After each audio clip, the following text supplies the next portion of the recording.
તો મિત્રો આપણે અટલ બ્રિજ ફરવા જવાની ટિકિટ લેવા જવું પડશે પહેલા તો જઈએ। તો મિત્રો જો આપણે આ કનેથી ટિકિટ બુક કરાવવી પડે અટલ બ્રિજ ની તો 50 રૂપિયા ટિકિટ છે એક જણાની, જોઈ લો। ચાલો હવે જઈએ અટલ બ્રિજ ફરવા।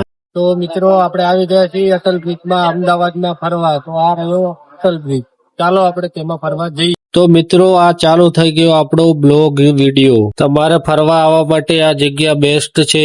તો પાર્ક પણ જોવા માટે છે ગાર્ડન નું પણ છે, ગમે ત્યાં ફરવા જવું હોય ત્યાં છે। આને કહેવાય છે ઇંગ્લિશ ભાષામાં કેન્ટીન। આ છે ફોટા પાડવા માટેની જગ્યાઓ, જોઈ લો તમે બધા મિત્રો, આ બેસ્ટ જગ્યા કહેવાય છે। આની આજુબાજુની ડિઝાઇન પણ બેસ્ટ કરેલ છે। આનું ડિઝાઇન કંઈક અલગ જ ટાઈપનું કરેલ છે જેથી લોકો આના પર આકર્ષિત થાય છે। અટલ બ્રિજ નો કલર પણ જોરદાર કલર છે।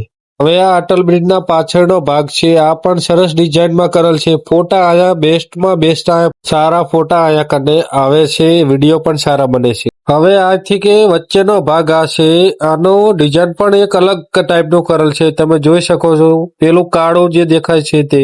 હવે મિત્રો તમે જોઈ શકો છો પાણીમાં એક નાવ છે, ત્યાં કને તમારે ફરવા જોવા જવું હોય અંદરની સાઈડ તો ત્યાં પણ ટિકિટ કઢાઈને જઈ શકો છો। વિડીયો ગમ્યો હોય તો લાઈક કરો।